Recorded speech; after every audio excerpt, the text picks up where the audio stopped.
What goes through your head when you hear everything that you went through?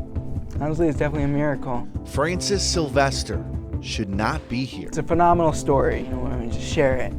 It's like, whoa, that was actually me. His story starts toward the end of his freshman year at the Air Force Academy. A 19-year-old Francis can see his future. What was the dream in the Air Force? Why did you want to go into it? F-22s, flying. I was looking at Special Forces and flying fighters. After finals, cadets are given what's known as 96 hours. They can go within 150 miles of campus to just relax and have some fun. We were planning this trip. I was with 3 other cadets in my squadron, 3 boys. That's the last thing Francis remembers. Then, complete darkness.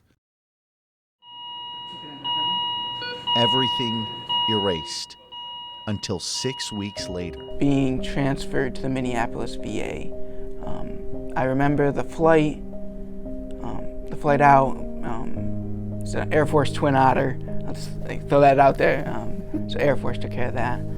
Francis has no idea what happened. All he does know is he's alive. I don't think anybody wishes to go through something like this.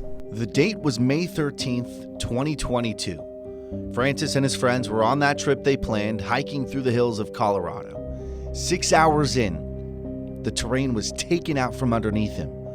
Francis falling 200 feet off a cliff. An aerial search had to be called in, and that's when the first miracle happened.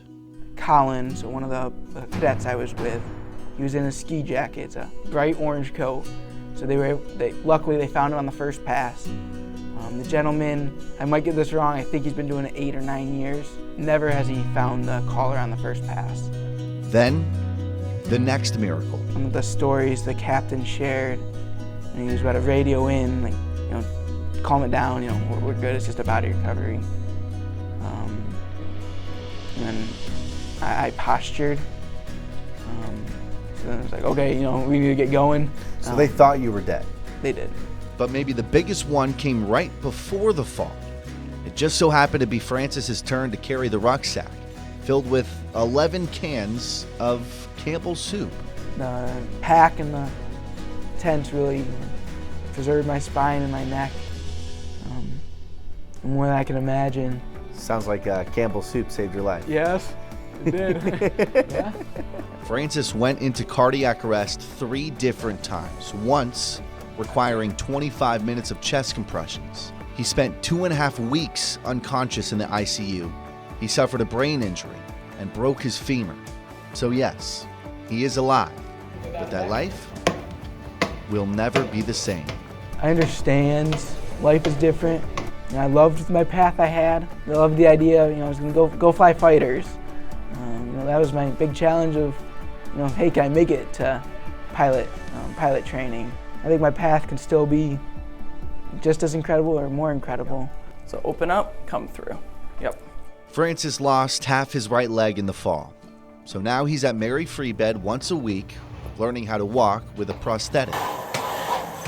The first couple of days he was in a harness system just to kind of figure out the ins and outs of the leg, how to propel it, how to use it, where to place it. This former cadet marching past people's expectations. There you go.